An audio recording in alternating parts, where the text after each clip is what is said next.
As águas do Rio São Francisco serão desviadas para 2 canais que começam em Pernambuco. O eixo norte sai de Cabrobó e vai percorrer 426 quilômetros até São José de Piranhas, na Paraíba. O eixo leste começa em Floresta e terá 287 quilômetros até Monteiro, na Paraíba. A previsão é de levar água a 391 municípios de Pernambuco, Paraíba, Rio Grande do Norte e Ceará. O projeto de integração de bacias não tem nada a ver com a situação de degradação ampla geral e restrita do rio. Ao contrário, na minha percepção, a chance que o rio tem de entrar no programa honesto, consistente, bem formulado tecnicamente, com orçamentos relevantes, a revitalização depende da centralidade que o assunto São Francisco tenha na agenda do país. A questão que se coloca é o seguinte: é levar água para o consumo humano. Aí reside um grande equívoco. O rio está na UTI, o Rio São Francisco está morrendo. Eu com a palavra, Sarmento. Bom, historicamente ele se iniciou voltado para o aproveitamento hidroagrícola daquela região, além, claro, de suprimento para populações. Com o tempo, as demandas foram crescendo, crescimento da indústria, crescimento das cidades, etc. Nós tivemos aí um desequilíbrio hídrico que atingiu, inclusive, as cidades, os centros urbanos daquela região. O projeto do governo só está levando água para os 4 estados dos 10 do semiárido. Não está levando água, basicamente, para o consumo humano, porque água mesmo na residência só vai atender em torno de 500 mil pessoas. Não é preciso ser especialista, engenheiro ou o que seja, para entender uma coisa óbvia. As cidades crescem, a população aumenta, a indústria cresce, a necessidade de produção de alimentos é maior. Na nossa Aracaju, o que é que ocorre lá? São dois sistemas, inclusive. O outro sistema serve à indústria, que é meritório, é absolutamente meritório. Esse mesmo direito, o governo federal hoje resgata, e é um resgate histórico, para uma população que vive fora de uma região que a natureza privilegia. Os próprios habitantes da Bacia do São Francisco, dos estados que compõem a Bacia do São Francisco, são favoráveis, a grande maioria. A pesquisa realizada por mais de uma instituição mostrou isso. Queremos levar água para 12 milhões de sertanejos. E só pode ser contra quem nunca carregou um pote d'água na cabeça. Só pode ser contra quem não sabe o que é chegar numa cacimba ou num açude, ficar tirando o cocô dos animais, separando os caramujos, para levar água barrenta para casa para beber.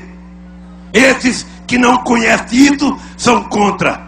Mas quem sabe o que é o sacrifício de ver um cidadão ter uma cabrinha leiteira para dar leite para o seu filho e ver ela morrer esturricada de seca, não pode negar essa água para os brasileiros que moram no semiárido. Não é verdade. O governo faz uma campanha medonha, que é água para todos, né, que vai matar a sede, não sei de quantas pessoas. E a gente na beirada da água não podemos consumir aquela água. E o pessoal, as comunidades por onde o canal passa não podem tirar água. Água é isso mesmo, tem água presa lá, tem, mas pra gente usar não tem não. Porque até uma vergonha a gente dizer, morar perto de uma barragem dessa, um canal desse aqui, e ser preciso roubar água da Cagés para dar água a um bicho, porque ele não aceita. É até vergonhoso, né? Essa história da água, né, é uma questão muito, muito complicada, porque pensar no projeto Aldeia de Russas, pensar vai trazer água pra gente. E a gente pensa assim, mas será que vai ser pra gente mesmo? Né? E aí, pelas experiências que já temos, né? Aconteceu em Jaguaribara, acontece em Limoeiro, né? Está prestes a acontecer em Potiretama e Iracema com a construção da barragem do Figueiredo, né? Está acontecendo agora em Russas. E a gente sabe que as famílias, as pessoas que moram próximo do canal, a 20 metros encostado do canal, não tem acesso à água. Se realmente alguma coisa que a gente tivesse água, que a gente pudesse produzir, realmente a comunidade não estava não aperreada como está hoje, com dificuldades. Esta água está vinculada a manter as empresas do Baixo Jaguaribe. E a água sai do Baixo Jaguaribe, continua, passa pelo Aracati para produzir camarão, também para exportação nas carciniculturas. Região de manguezal totalmente sendo devastada, lá, região de Apicu de manguezal totalmente tomada pela carcinicultura. A mancha da carcinicultura, se você vai lá no Google, você vai ver um negócio impressionante, é quase o tamanho da mancha urbana da cidade, certo? De carcinicultura. Totalmente tomando o Rio Jaguaribe. E vai chegar lá no Porto Pecém, região metropolitana de Fortaleza, terminando um ciclo do famoso canal da desintegração. Bom, após buscar conhecer o projeto de transposição, e fizemos isso com muito cuidado, ouvindo o ministro Ciro Gomes na época, ouvimos técnicos do Ministério da Integração, o Ministério Público Federal reuniu todos os promotores e procuradores da República e os técnicos do Ministério Público tiveram uma análise crítica sobre os estudos de impacto ambiental apresentados no projeto. Água para fora da bacia é possível? É. Em que casos a deliberação 18 do Comitê de Bacia do São Francisco, com base na disponibilidade hídrica do São Francisco, decidiu apenas para consumo humano e animal, comprovada escassez? E aí, ministro, põe a mão no fogo por esse projeto? É absolutamente a favor? Claro, eu sou absolutamente a favor. Esse projeto evoluiu muito. Esse projeto, eu tenho dito permanentemente, ele beneficia milhões de brasileiros e não prejudica sequer algum. Estamos exatamente implementando um amplo projeto de revitalização do rio, que inclui saneamento básico, recuperação das matas ciliares, a dragagem do rio para viabilização da hidrovia do São Francisco.